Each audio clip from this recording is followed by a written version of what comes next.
What you are about to listen to is Security Clearance Infrared, cleared for all citizens. Welcome, citizen, to Alpha Complex. Welcome to year 214 of the computer. Welcome to Paranoia. Lead the way. New RPG systems every day. Dice roll quick adventure calls. Walking through tabletop's golden halls. Masters of pen and paper.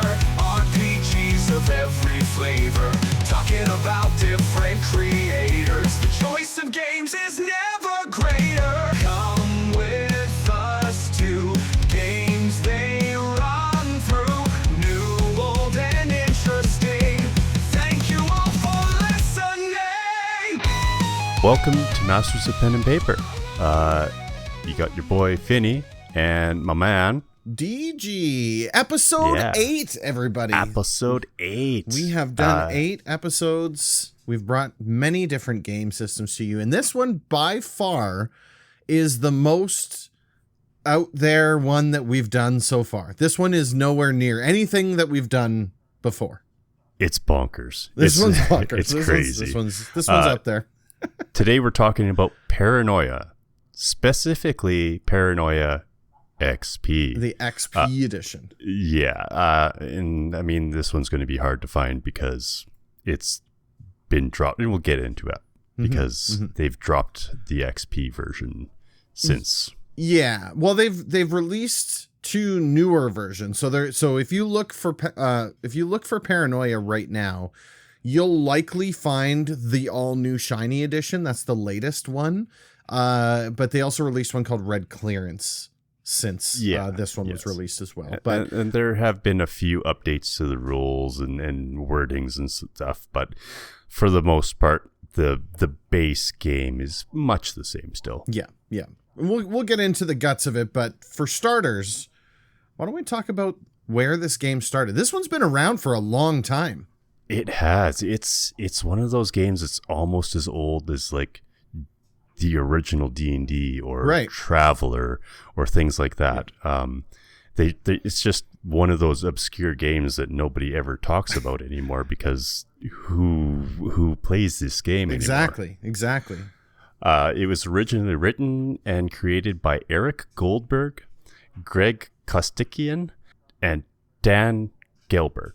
They approached West End Games to publish their newly created game in 1984, which they did. Which I thought was really cool because the game kind of has like the book 1984 kind of has that dystopian future feeling to it. So I don't know. I mean, it doesn't mean anything other than it's just a coincidence, but it's cool that this game started in 1984 and it's kind of got that theme. I've heard it described as Orson Welles meets Monty Python. Oh yeah. And they collaborated and made this game. Like absolutely. It's very, very much like that. I get it. So there are, to count now, there are 8 different editions of Paranoia. 3 of them were published through West End Games. The third one I read, the third one was actually unreleased. It was redacted. Yeah. It was like it strayed too far from the source material and it has since been dumped by the community. Right. And so it came out, but people don't want to know that it came out. One of the creators has gone on record as saying it's an unproduct. Oh, geez. Okay. Yeah. It doesn't fall. It's like its own thing out in the corner of Paranoia world, and it's not at all associated with the rest of it because they went too far one way, and we might get to that on another episode. But yeah, sorry, I cut you off. So 3 of these were created by West End Games. Yes, and then West End Games actually went into bankruptcy in 1998, and then Mongoose Publishing actually picked it up from there on. Okay. And so now we've got 6 editions from Mongoose Publishing, and I want to say the XP version is the mid to late 2000s version of the game. It's specifically Microsoft actually approached Mongoose Publishing and said, hey guys, would you be all right if you could drop the XP from this? Yeah, they rolled in and they were like, buy them out, boys. Get that XP out of here. Yeah, because, Microsoft put out that sweet, wonderful Windows XP version. Totally. And they didn't want to be associated with Paranoia XP. Yeah. We're talking 2004 is when it's published. 2005, yes. Microsoft shows up and is like, you can't do this. So get rid of that. And it's funny because this game is based around a computer. Yeah. And they really leaned into it in this case, right? Because it's Paranoia XP Service Pack 1. Yes. Right? Like it's very much it's very tongue in cheek. It is, and this whole game is like that, and that's what I love about this is it is very oddball IT wacky meets Looney Tunes, and it goes off from there. But also a lot of death. Well, yeah, well, I mean, it's slapstick and death, communists, so it's funny. And what have you. Yeah, and commies, because it's in 1984. So this edition is written by Alan Varney, Aaron Alston, Paul Baldowski, Beth Fishy, and Dan Curtis Johnson, along with the original creator, Greg Kostikian. Right. Yeah, and the team collaborated with the community extensively throughout the creation of this version. And they, of course, this was at the budding time of the internet usage, the boom. right?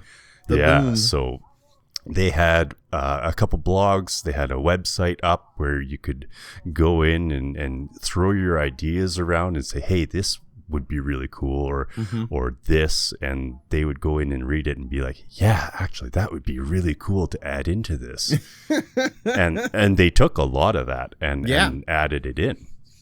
Absolutely. It's really cool. A lot of these games, especially the ones that are a little less known, they really seem to be community focused, and not only they'll have the community work with them and help them come up with ideas, but they'll actively push out and say, hey, tell us your stuff, post it here, give us this information, let's get this in here, we'll all work together. We'll give some, you give some, and we'll all kind of build a better product together. And I think that's really cool. I love that collaboration stuff. Yeah. It makes it feel like it's not just something that is made and spit out. It's a work of love from the whole community and everybody building it. But yeah, so I mean that's kind of the origin story of it. I also read that the art in the book was from artist Jim Holloway, who drew a lot of the art for the game up until 1986. So they actually brought the original artist of the game back. I did not know. To do the art in this book, which so I was saying to Finney off before we started recording, this is probably one of the games that I didn't love the art style, and it's because it's just like that kind of 80s comic book wacky style. It leans into the source material great, and it's thematically correct. I just didn't love it. A lot of times when I look through the books, like we just did Dragon's Bane, and when you're looking through the books, the art is just like boom, like it bounces off the page almost. For these ones here, they were really scattered. But again, that's what they were going for. So as far as it goes for mission accomplished, the dude knocked it out of the park. It's just not my style. It feels like the original Transformers and G.I. Joe cartoons, right? Very kind of blocky guys and stiff looking with these weird computer stuff going on in the background. I personally kind of like it. But of course it's not for everyone. That's just the way it is. I mean, it's not like I would get rid of the game because I didn't like the artwork in it, right? No, It's just, no. I thought it was worth mentioning because up to this point, the 7 episodes we've done, every single book we open, I'm like, I love the artwork. The artwork's so fantastic. And this one here, I was kind of like, yeah, it's okay. It's not amazing, but you know. And the artwork is sparse in this. It is sparse, yeah. There's a theme to the book, which is cool, right? But it's definitely unlike any other RPG book that I've read up to this point. Yeah. All right, so let's get into the nuts and bolts of it. Absolutely. So, in Paranoia, it's treason to know the rules. So Ta-da. I guess that's the end of the podcast, everybody. Thank you so much for listening. No. We'll hit the post pod right now and go from there. That's it. So you all know everything you need to know about the game. So way to go. No, we will. No. So if you promise not to report us to Friend Computer, we will go through the rest of the rule set with you, as long as everybody's in agreement here. Because I gotta say, I don't really want people to know about my traitorous comings here. Yeah. And don't let your GM know that you know any of the rules in here, because that is also treason. Yeah, it is treason to, at any point during the game, to let slip that you know anything about the rules. Yeah, and that's one of the things I love about this game. So, I mean, like, it will immediately shut down those metagamers that are like, excuse me, that's not how it works. That's a traitor, kill him, you know? Yeah, exactly. So, rule number 1, the GM has final say on all rulings. And everything that the players do. Everything. The book itself says, if a die roll gives you a result that you do not like, the die is wrong. Punish the die. Yeah. The die is traitorous. Yeah, exactly. So so like the GM has full freedom to this is a D20 system. So we are rolling our D20s. We typically roll under what our scores are, but the GM has full capability of saying, no, for this one, we're rolling above.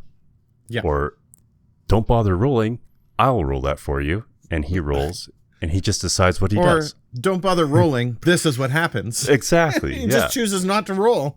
Exactly. It relies heavily on the GM knowing what they want to get out of the game. Everything about this game surrounds creating the best story. Yes. Right? It is not about winning or losing or us versus the GM or any of those things. It is decisions being made that will best create the story, kind of thing, right? And create a fun game to play. That is what it's about. That is what this entire game is about. It is about everybody sitting down at the table, having fun, and just laughing about all the shenanigans that everybody's getting up to. Yeah. So Paranoia is a very tongue-in-cheek dystopia where players play as troubleshooters and traitors.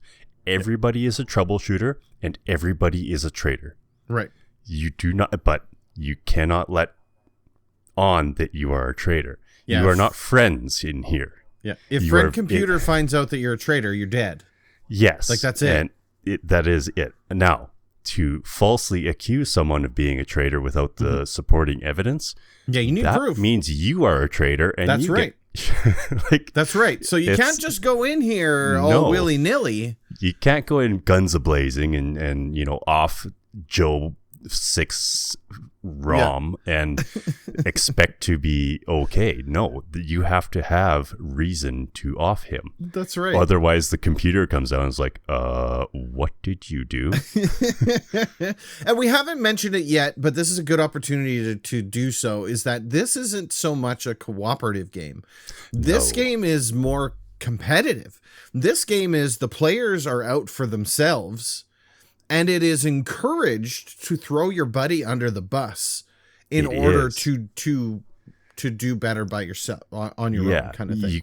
You're bettering yourself. You are trying to move up the corporate ladder. Yeah. And the only way to do that is by body. Mm-hmm. So, sorry, to get back to it, you're troubleshooters and traders of the friend computer who attempts to complete their assignment, which is to hunt down traders and turn them in or deal with them by whatever means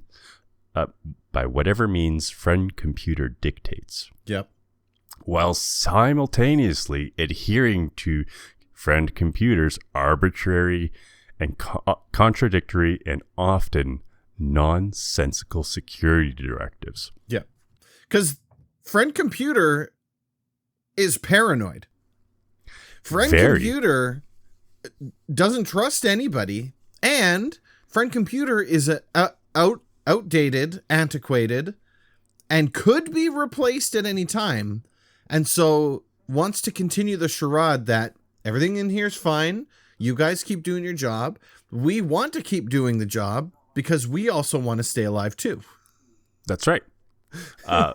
And so it's like a symbiotic relationship. It is. So everybody, all the players get, let's call them lives, because so you get clones. You're cloned, and your extra clones are in a vat tank out back, just waiting for you to be offed so that they can be produced. And it is a copy of you the second you die. Yeah. So you have typically in a game, you have 6 clones. So when one clone dies, instantly a tube comes down or some other way of a clone just bamps into existence where you stood with all of your gear that didn't get destroyed with all your gear that got destroyed on them and holding on to whatever they have. Then we get into clearances, security clearances. Security clearance. So security clearance infrared is everybody. Everybody is infrared, and you wear a black jumpsuit.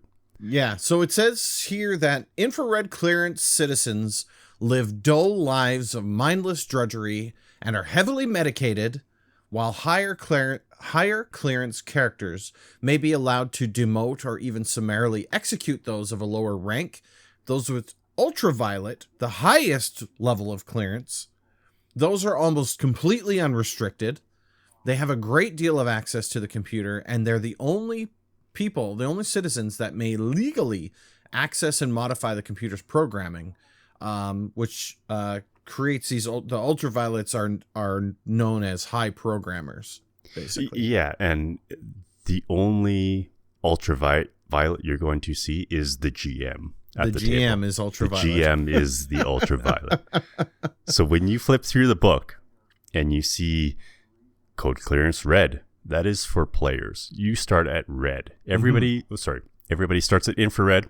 And then in the course of making a character, you go from infrared and you turn in somebody that is treasonous, and the computer grants you security clearance red. So now you wear the red jumpsuit with red boots. You live in a red house. You got red pajamas. You use a red toothbrush with red toothpaste. Yes, because if you have a green toothbrush, that is grounds for treason and extinction. Yeah, you're trying to subvert security clearance, and that is unacceptable at all costs. That's one of the things that's really fun about this is anything that is colored has to be of clearance below you for you to use. So if you have a manual for a weapon, say, that is purple, not ultraviolet, but violet, indigo, say. Okay. If you're green, you can't read that.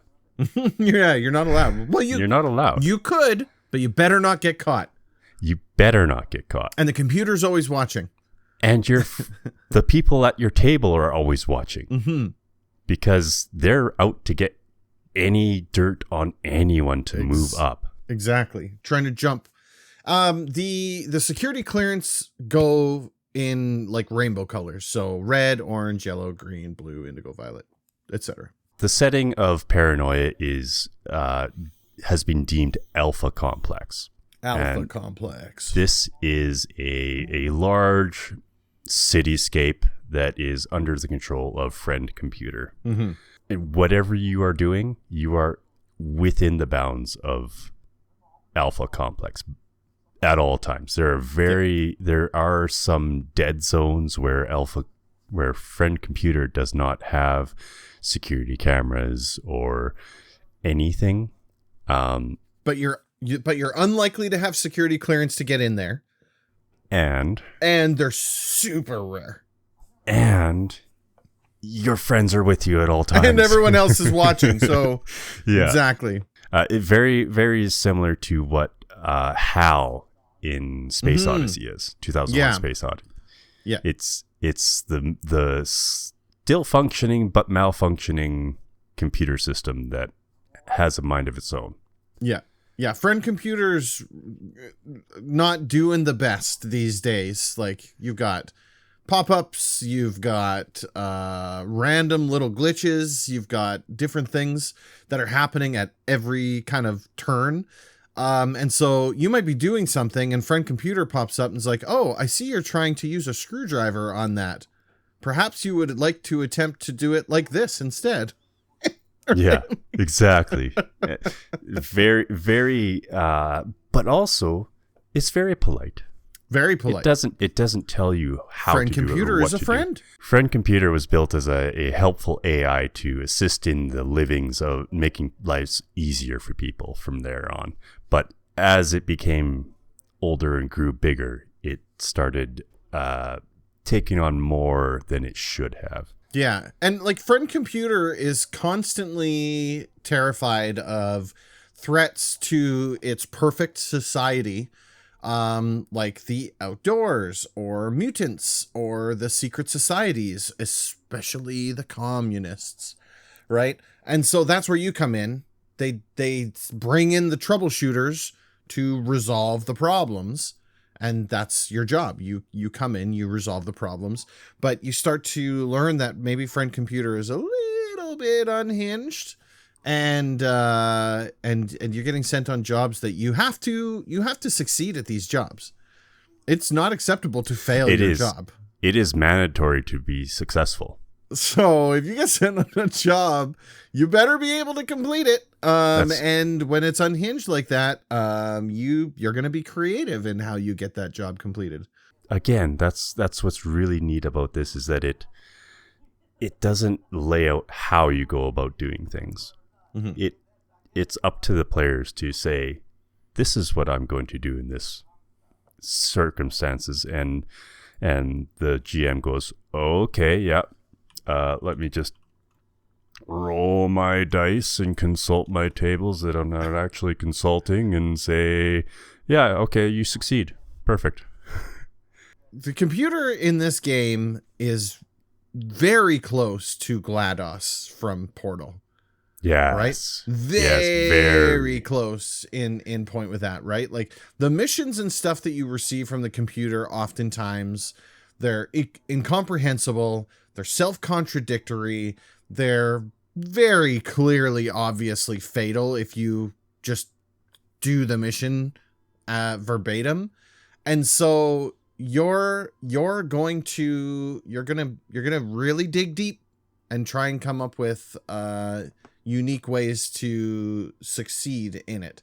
Or even it might be something that is easily passable, but maybe your secret society jumps in and says, hey, we need to have a little chat about what you're asking us to do. And you are not allowed to accuse the computer of anything. No, the computer's always right. Friend computer is the Lord above. You are not allowed to contradict them or call them anything other than friend computer.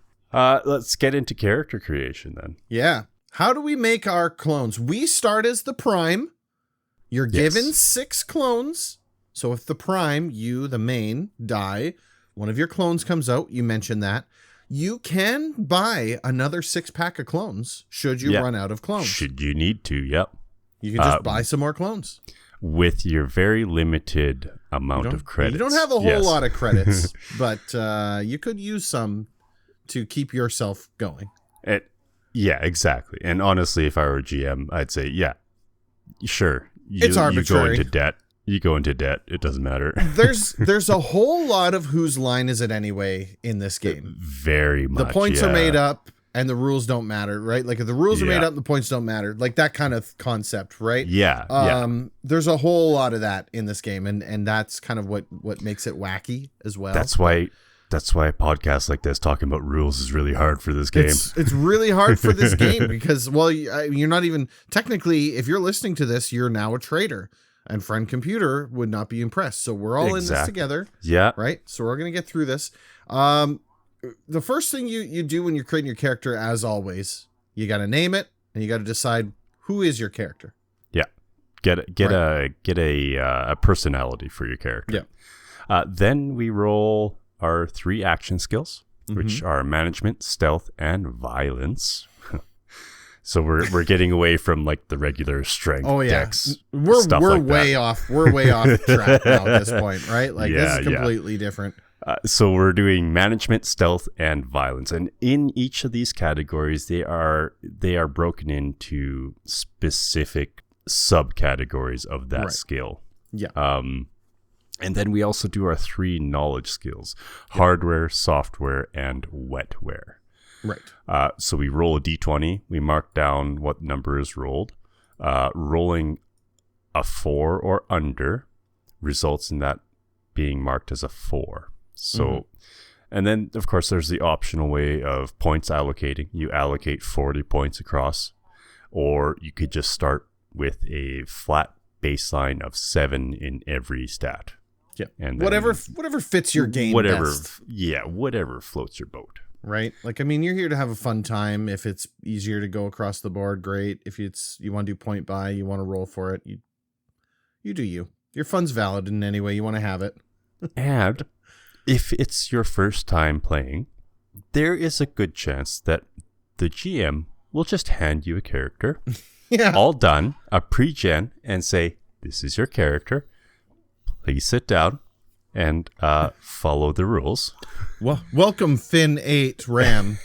Exactly. Right? Like this is you, and it's just done. And I mean, and that probably would be the best case scenario for like a first kick at the game. Not that the character creation is complicated, right? Like it's not overboard. No, it's just, I think you could knock out a character in 10 to 20 minutes. Oh yeah, for sure. Probably. So then after that, we roll on a service firm, which is your job, basically. Yeah. So you roll a d20 or you pick one, whichever you choose. And you get a specialty from that firm. The specialty rating is 4 higher than its skill rating, and it has no compensating weaknesses. So as we will talk about this later once we get to the skill rolls, but we'll talk about that later. Yeah. Next up, we do a mutant roll. Now, it is treasonous to be a mutant and unregistered, so... Also, you are one. You are one. Yeah. Joke's on you. Joke's on you. That's what you are now. So you roll a 1d20 on the appropriate mutant power, the mutant power table, and this varies from game type to game type. Now we've got 3 game types that we can play in this. That's right. Yep. We have, I believe it is straight, classic, straight, and zap. That's correct. Yep. Now these are just different play styles. Classic is very Classics OG, first edition, second edition. Dark humor, and so it's going to be dark and it's going to be fun and it's going to be just a table full of laughs. Yeah. Straight is more gloom and doom and things like that. It's not going to be quite as laughy as classic, but it's still gonna feel pretty good. And straight was relatively new for this edition of Paranoia. Same with Zap. I believe Zap was fairly new. Zap was kind of the newest version of it coming into this, and it was basically like off the walls. This is your Monty Python version, right? This is fast and hard and lots of dying. Yeah, you're doing this as a one shot, and it's going to be wacky the whole way through. You show up with a 12-pack of clones because you're going to burn through them. Yeah, they do recommend if you're doing a one shot that you stick to either Zap or Classic, and if you're turning this into a campaign or a longer type of thing, that straight is that's your bread and butter. The go-to. Yeah. And that's all broken down in the rule book. Next up, we've got our secret society role. It is treasonous to be part of a secret society, but you are. And there's a lot of them. There are a lot of secret societies. Just to kind of reference a couple of them here. You've got the Frankenstein destroyers, the anti-mutants, the scions, the communists, the pro-tech. You've got the Illuminati, the Purge. You've got the FCCC-P, undercover agents, etc. Like there's tables on tables on tables on tables here where you roll a d20 and you determine where you land. There are 8 different groups, ranging from armed forces to internal security and technical services. Right. And so you could, if you wanted to really just randomize this, roll a d8 and then roll a d20, and bam, there you go. Yeah. Or pick the table that your GM would say, this is the table that fits with your characters. Yes, you roll. That's the other thing. Yeah. Right. And then we get perversity. The GM could also just tell you which one it is. The GM could tell you. Yeah, and that's an overarching thing. Like that. That'll happen with everything, right? Yeah. The GM is the boss of the. They're in charge. Yeah. So after a secret society roll, we get perversity points. Now you get 25 perversity points, and you can get up to 10 more. Yeah. And these are used to modify rolls. So any roll that's made before it's rolled, you can spend a perversity point on either yourself, if you're the roller, to make it easier. So you can make that like, instead of I'm rolling a 10, I want to use a perversity point to make that an 11. So that makes it a little easier to roll under it. Yeah. But other people can use it on other people. So if they are like, oh no, I don't want that to succeed, they're going to spend that, and they can spend as many as they want. These are your advantage, disadvantage for the games, but they're assignable. Yeah. So and it's just every point is, it's a pool of points, and every point is a -1 to someone else or a +1. If it's either way. You can give a +1 to them if you wanted to. Yeah. It'd be treasonous too, but you could do it. No. Yeah. No, it's not. But yeah, it's really cool mechanic that I've never seen before, to be able to adjust on the fly as it comes in. So someone can just really screw you over on your stealth roll and cause you to get shot first because you blew your stealth roll. Yeah. It's an interesting system. I don't love it. It's really, really muddy because you're constantly tracking these points, and I know that they changed it in later editions, but for this one here, this is what we're talking about, right? I see what they were trying to do with it. The other thing is that the onus is on the GM to keep you topped up, to prevent you from running down to 0, right? So the GM's constantly listening to your ticks, the things that your player has in them, to dole them out for you if you play your character well. These are story points, right? You get these for playing your character the way you're supposed to be playing your character. Or for doing something that catches the GM off guard. It's also like inspiration, right? That's right. Yeah. Anything that you do that would be in character or something that's really out of the box thinking, the GM can award for that. And in this version, they suggest using poker chips or something to as a little pile of in front of you, so you have a physical, so you can throw them out, and you know how much you have just by glancing at them. Yeah.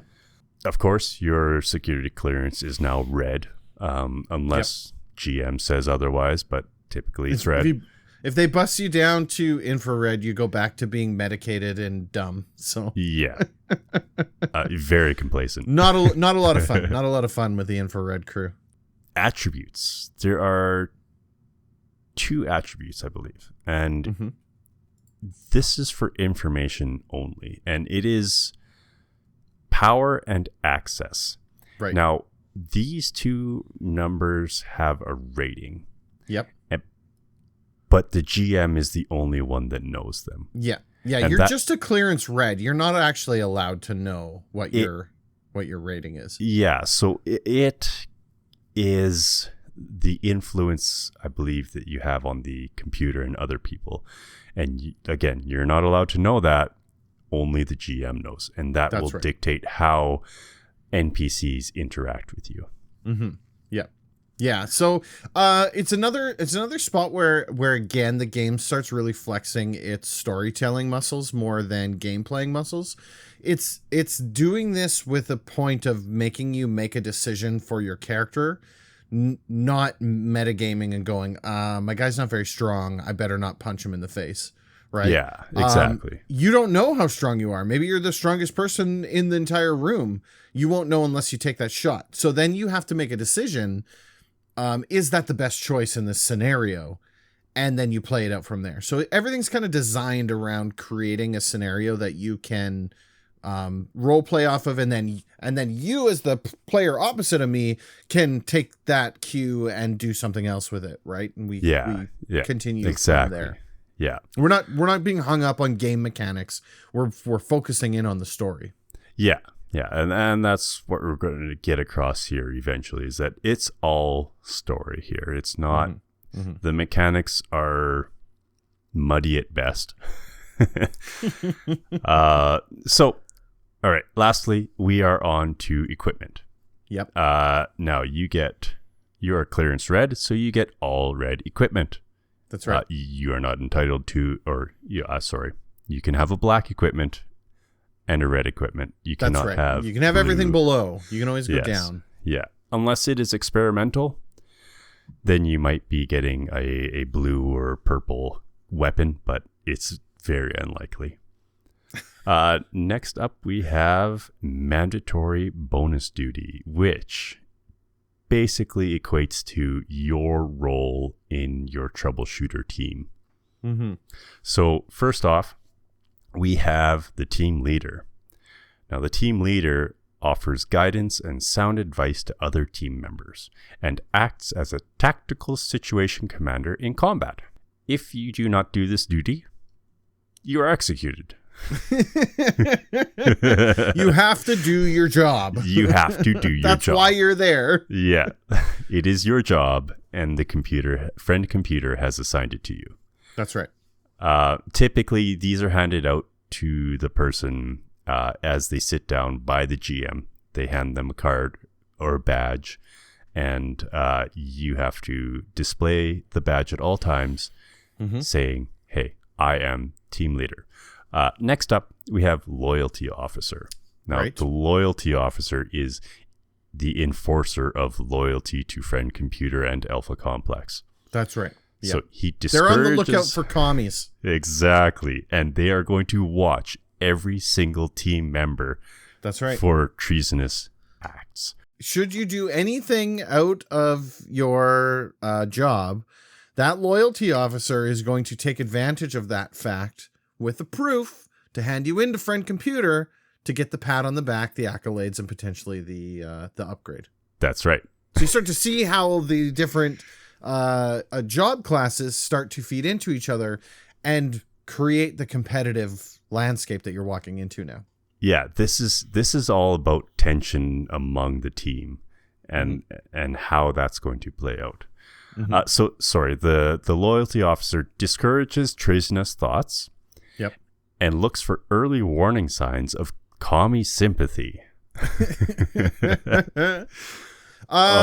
You've got the hygiene officer. The hygiene officer monitors the personal hygiene level of the other team members.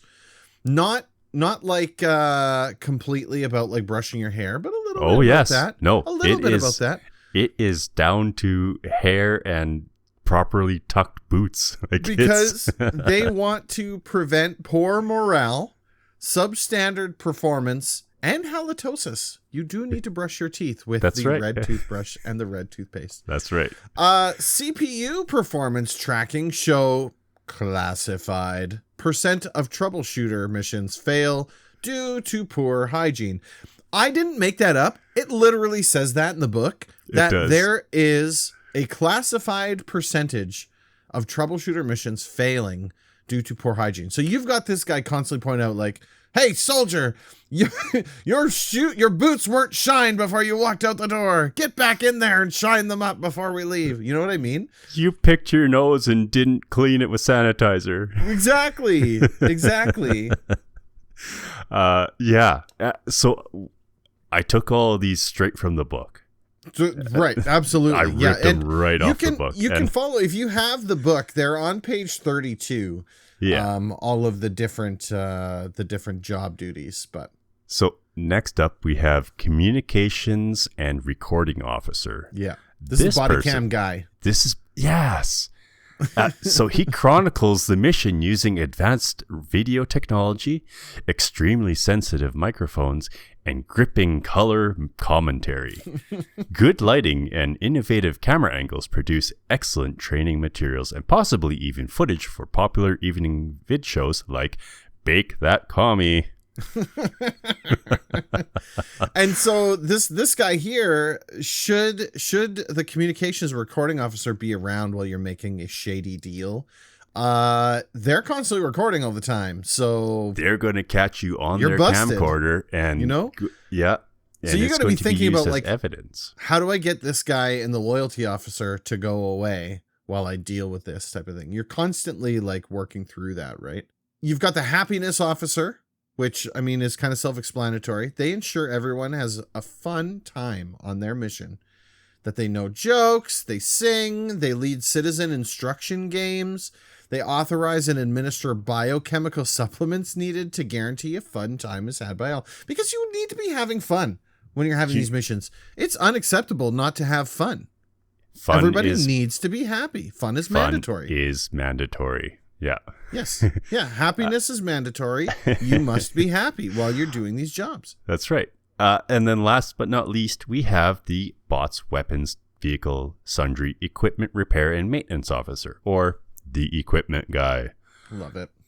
He controls bots and vehicles assigned to the team, monitors each troubleshooter's equipment maintenance level. The equipment guy is responsible for assigned mission equipment that gets lost, stolen, or damaged. So he is going to be very particular about what happens. That last line means a whole lot. It didn't say that. It didn't say that you'll need to pay for broken material. It says that he's responsible for all equipment assigned to your team that is lost, stolen, or damaged. So if you happen to break your mission equipment, this guy's ass is on the line. Yeah, it is. Oh, that's too fun. And you can see like you said, with these classes now, you can see how it causes a whole bunch of tension in the group itself. And everyone's going to be watching looking out other people and their butts and making sure that everything is going just perfect for them and trying to find someone else doing something wrong. You're going to be paranoid the entire time you're playing this game. Oh, wow. Yeah.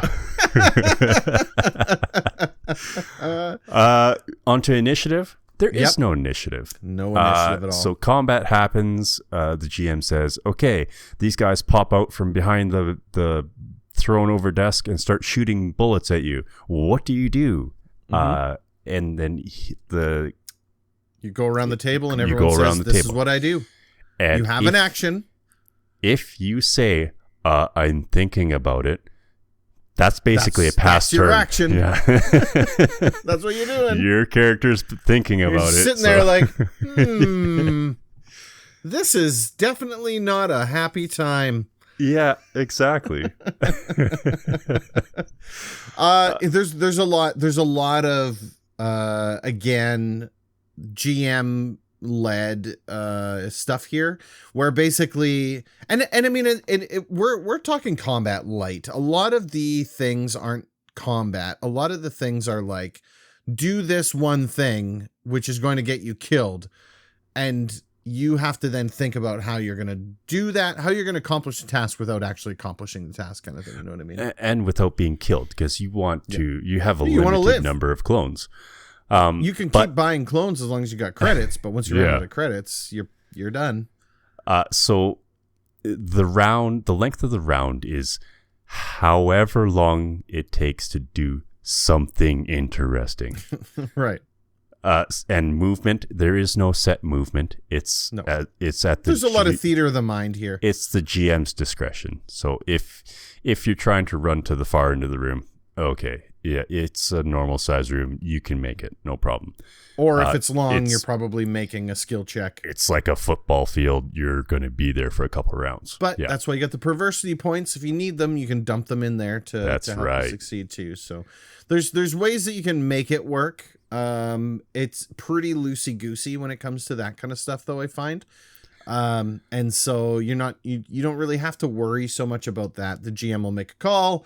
You're going to roll some dice, or maybe you won't. They're going to give you an answer, and you may or may not survive it. Yeah. Right. So typically combat is done by rolling your violence check. So you roll against your violence score, and if it's below, typically it's supposed to succeed. Now, this is all, again, up to the GM, because if he does not want it to succeed, then you are supposed to be rolling over instead of under at that roll. Right. And he might change from person to person, or combat to combat, or roll to roll. It's completely, and that's what I love about this game. It is completely arbitrary. Yep, exactly. It's whatever entertains the GM the most. That's right. And I mean, and ultimately the table and everybody, too, right? Like, you are not the puppets of the GM. You everybody is here to have fun. You're not trying to win the game. You're trying to succeed the mission. Yes. Right. Exactly. Like I think there's a big distinction there, and that is what changes the feeling of the game as you're playing it. Right. Yeah. Yeah. We were talking about skill checks being made in during initiative or during the course of the game. And skill checks are basically, they're performed by the GM giving the scenario. So they say, this is what happens. Tell me what you do, right? Exactly like you just said. And it's the player's responsibility to look at their character sheet and come up with what it is that they're going to do, right? Some of these cases, you're not going to know the scores of said skills. So you're going to just kind of take what's going on in the story, and you're going to say, this guy shows up in a doorway. What do? I look for another doorway. There's a doorway to your right. I run through the doorway on the right, and then now something else happens. Yeah. Right. Like it's fluid like that. And if it can happen, it just happens. The GM decides it. The GM decides you roll. The GM decides you make a check, et cetera, et cetera, et cetera, et cetera. Yeah. The combat in this game is supposed to be quick. You're not getting bogged down by any of this stuff. You're not making a whole bunch of checks. You're not swinging for, like, D&D 5e has a very long combat. Same with Pathfinder 2e. It's got a very long combat. Forever. Yeah, exactly. Yeah. This is supposed to be fast, quick, get on to the next thing, because the faster this story goes through, the more you're not supposed to sit and think about this game. No. This game's supposed to happen, and you are supposed to react to it. And that reaction is what is going to make this game hilarious, because you are going to come up with things that not everybody else is going to come up with, and try and figure out a way of doing things without getting killed, or by doing things and getting someone else killed instead of you. Exactly. Yep. And we're not talking like pools of HP here or anything like that, right? God, like no. you get shot, you're dead. It's up to the GM. He might be one shot, one dead. I mean, this is a far future thing. So any weapons that you have are typically very deadly, like laser pistols will shoot a hole through you. You're dead. Life is cheap. Yeah, there's a lot there. I do like that it's quick like that. That there's not a lot bogging it down. There's no 45-minute round, right? Like it's a what do you do? What do you do? What do you do? What do you do? Okay, this is what happens. On to the next scene. After combat is done, you continue with the story. There's no XP. There's no leveling ups in this. And throughout the book, it's sprinkled other non-fun RPGs bog you down with such and such and such and such. There's a lot of poking fun at other games, right? Yeah, and it's a real treat to read through a book like that because it's very light humored. It kind of breaks the fourth wall a little bit too every now and then. Pokes fun at itself and pokes fun at other games in the same genre. So XP and leveling up doesn't exist in this version of the game. I think in the newer versions there might be a way of doing it. I could be wrong. The one that I watched, the latest version talked about having experience points, but experience points were doled out by the GM. And the GM could be like, "Oh, you killed the guy, you get 500 experience points." And they're like, "Oh, cool. Does that mean I level up?" And they're like, "No." And then you do something and it'd be like, "Oh, you know what? You get 10 super experience points." And you're like, "Oh, what does that mean?" Well, the super experience points are worth 1,000 normal experience points, right? The GM basically decides this, right? Again, the whose line aspect of things. Yeah. So, but the one kind of thread that's always exists is the GM's going to decide when you level up. It's not going to be you do enough and you get the level up. The GM's going to decide whether or not you're trustworthy enough to move up to a second security clearance. And your quote unquote level ups are just security clearance bumps. You don't get attribute bonuses. You don't get to bump up your skill scores. Get to change your outfits and everything. Yeah. You get to go from red to orange. Yeah, and now you can go down the orange corridor instead of just going down the red corridor. Where it does make a difference, and I was reading this in the book, is like you're given a laser pistol with no barrel because the barrels are color coded. Yep. Right? And so you, as an orange player, you can find an orange, a red, or a black barrel, and you can use them. But should you find a yellow barrel, this is unacceptable. You cannot use that. You cannot use that. Yep. Just like opening a door. If it is a black, red, or orange door and you have orange clearance, you can go through that door. You're good. If it's a yellow door, you had best stay away from that door. Do not touch that door. It is treasonous to even look upon that door or know of its existence.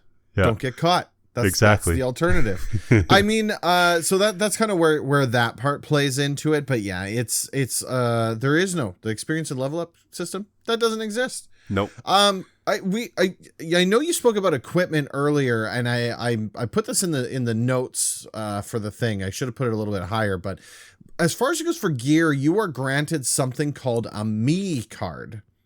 And what the me card is basically, it stands for Mercantile Enterprise Card. Essentially, it is loaded with your biometric data, your credit history, your property inventory, authentication codes. It's basically what makes you, this card. Right, yes. But it doesn't test for whether or not you are carrying your me card. And should somebody else get control of it, well, I mean, they kind of then take your stuff. That sounds like identity theft. Yeah, and so identity theft, that's not okay. You can't do that. But with that being said, it happens on a regular basis. Canceling the card is a slow process because you have to spend all day at central processing. And so you're more likely to try and track down your stolen cards. So this is something that could exist as far as it goes for a longer campaign, like a longer campaign. But the concept of this card, I thought this was cool, and the reason why I put it in the notes was you essentially are carrying your inventory with you at all times on this card, and it could be lifted off your person and planted on somebody else to set them up to kill them. Yep. To be someone else, or to charge them with treason because they have something that is not theirs on their person. Yes. Exactly. It's cool. I like stuff that, like, my brain just goes over and over, and how this can all happen at once, and the types of things that go on. And it would be a hoot as like a party game. Oh yeah, absolutely. Absolutely. So one other thing, this game really leans on being secretive. So, and talking you to the GM privately. So there's a note passing going on. So you can whisper them and, say, you write something down, you pass a note to them saying, so-and-so is being treasonous. I'm going to say I'm going to go that way, but I'm really going to hang back and watch to see what this person does. Yeah. Or some such thing. And it definitely encourages you to really ham up that pushing the paranoia onto other players, right? The you could pass a note to each other that just says, "Hey, how you doing?" to see what the other person does. Yeah, as you're doing this, right? Yeah. To just try and get a rise out of them. So, I mean, that is definitely something. The game is constantly encouraging you to push the boundaries a little bit and try and ensure that you're integrated with the game and that you're just really involved with it.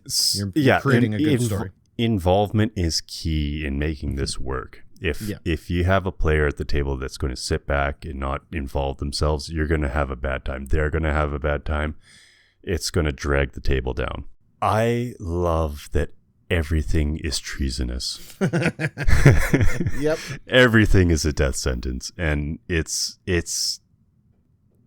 really refreshing that you don't know the rules when you sit down to play the game. That's right. You don't have to read you don't even have to read the player part of the book.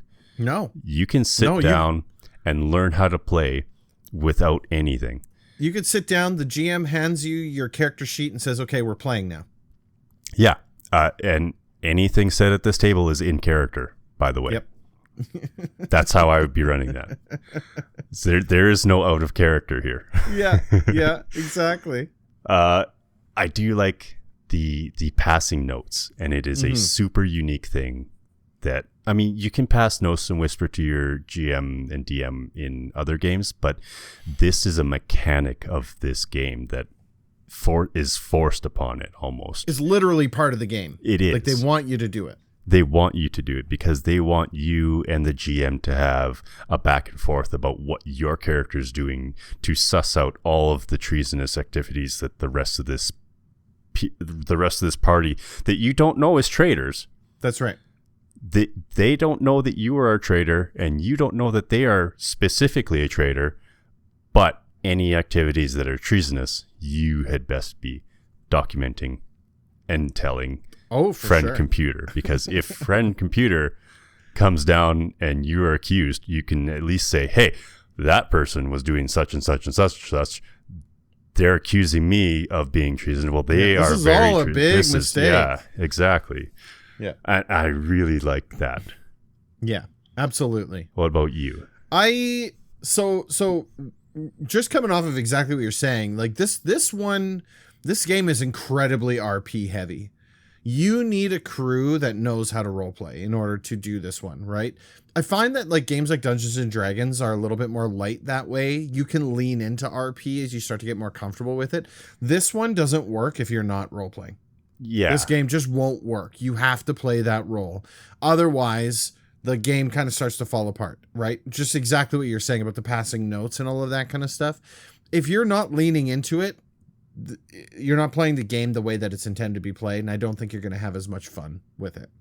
No, and that's why I think it would be really good as a party game.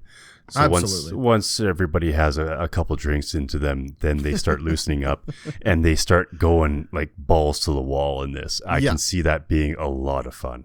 Absolutely. Yeah, it really requires the players to ham it up and lean into the competitive component of things as well, right? And speaking of, I really think that it's hard for most players to do these types of games competitively. These games are designed to be cooperative in nature, right? We're a group of people. We work together. So I would definitely struggle here as well, where you're trying to help your party, but you're also behind the scenes trying to harm your party, right? Without making it clear that you're trying to harm your party, but making it like more of like a behind the scenes type of thing, right? It would be tough. At bare minimum, this game requires that pep talk up front to make it crystal clear how this game works. Yes, it does. It would be tough to balance it out. If you're the type of player who takes it personally when another player puts the screws to you a little bit, you're not going to have a fun time here, because that's how the game works. The game is designed for you to take shots at each other and to kind of step on each other's heads a little bit, right? This game is made so that you are the last one standing at the debriefing of the mission. Yeah, exactly. And that's really hard for some people to do, to throw the rest of the party under the bus and be one to stride forward into the debriefing room as I finished this mission because I was a true friend of the computer. Exactly. Yes. There's a requirement for everyone to find the fun in the game, right? Yeah, it is. But I definitely agree that the pep talk beforehand is definitely you have to lay out first conversation important here. this is what this game is about. This is how it's going to be played. If you want to have fun, you have to play it this way with everybody. Absolutely. Yeah. I also thought the rule book was really hard to follow. I struggled quite a bit trying to get where I need, and I mean, and it's intentional, right? It's thematic. So as you're reading through the book, it's designed to be that way. You're not supposed to know the rules. It just would be nice if that they could take a clip out of that and say, here's what you need to know. As you follow through the pages, you definitely learn how to create your character and all the different things, but it's complicated. And so this, I think the way, if I was running this game, I would do like, as I had mentioned earlier, I'd get everybody to show up. I'd hand you all a character sheet and say, this is what we're doing. And, we're going to walk through this together. But, the GM is the only one that really needs to know the rule. But yeah, this is kind of another thing where it's, you got to have the right people around the table, I think, to have the most fun with this one. Yeah. And I did read through the GM side of the book, and it's a little more straightforward because that's the they're way trying to tell you how to play and how to run the game. Yeah, they gotta take the thematic mask off a little bit. Not much. Not a lot. It was still quite attention all over the place. Ultraviolet. Yeah.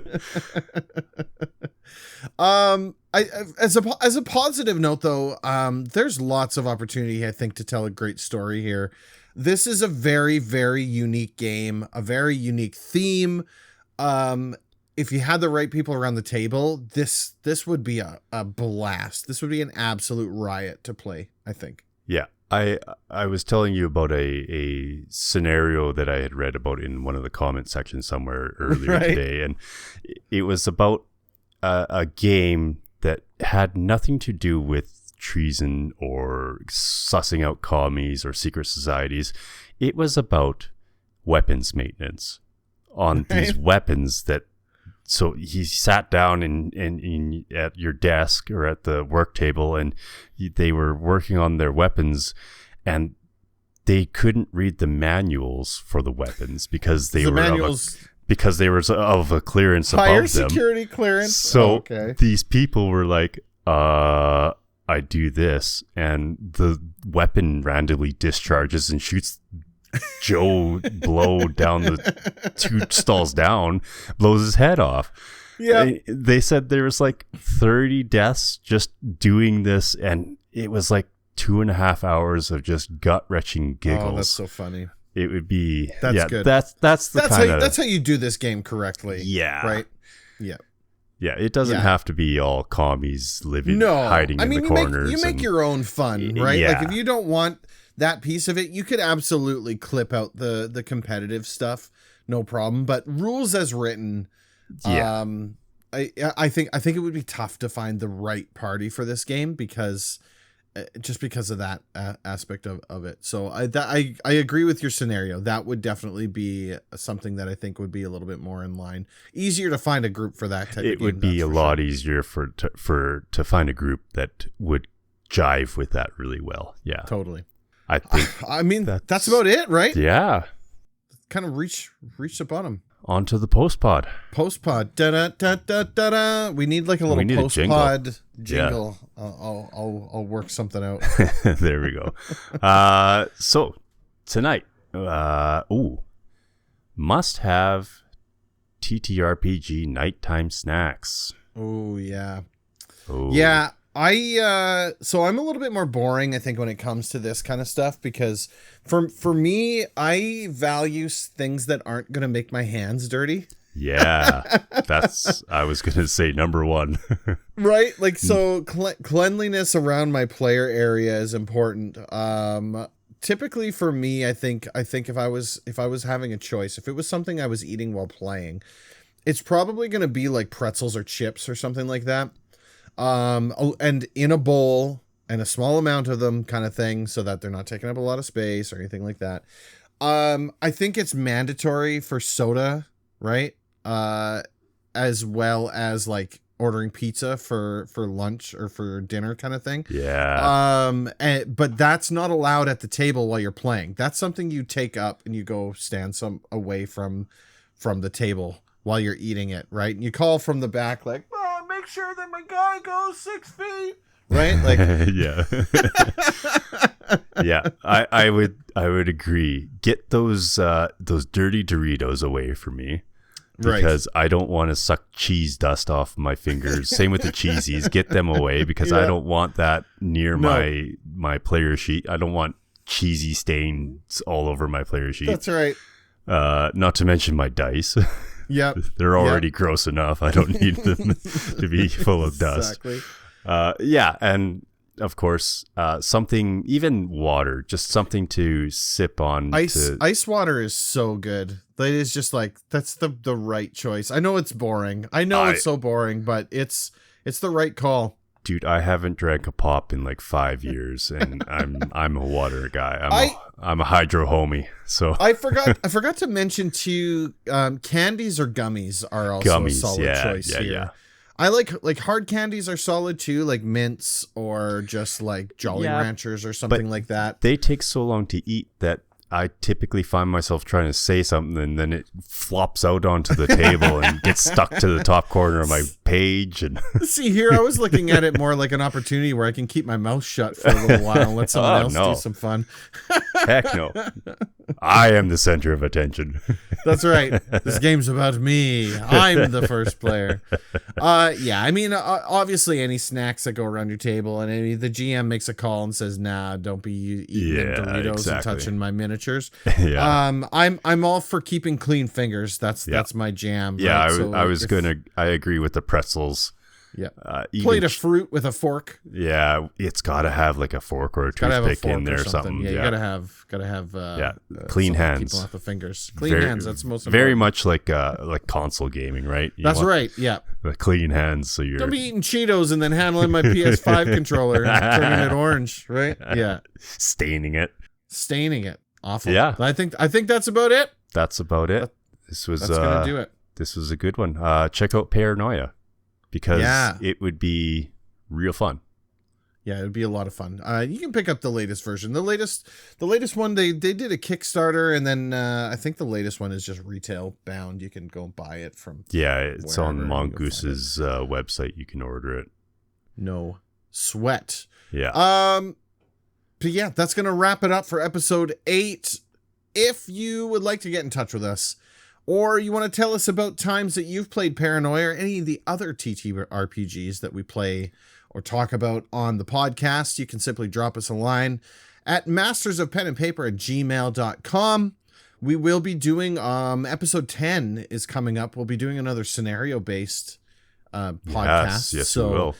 If you have any scenarios, any RPG scenarios that you'd like us to chat about, send us an email. That's the best way to do it. Of course, you can always find us you can find me on Twitch and on YouTube. Twitch at DGOnline and YouTube at DadGamingOnline. You'll find Finney on the stream hanging out with me as well. And if you want to talk with us directly, the best way to do that is to join the Discord. And there will be a link down in the description of both the podcast and the video if you're watching on YouTube. This podcast goes out onto Spotify, Apple Podcasts, and YouTube every 2 weeks. You can hear from us. And you can click on that link. It'll take you right into the Discord. That's the best place to have a chat with us. And we'd love to have you there. We opened up a tabletop RPG channel to specifically talk about TTRPGs and your stories, your characters. And please tell us about your games, like even games that we haven't talked about. Mm-hmm. Bring up absolutely tabletop games, because I'm always looking for more. We're always on the look for new. Somebody had mentioned one in the Twitch stream the other night. Yeah, we took that one down. DC20. Another one. Yeah, that's right. So new ones coming at you every 2 weeks. Thank you everybody for listening. We really appreciate it, and take good care of yourselves. We'll catch you on the next one. Bye.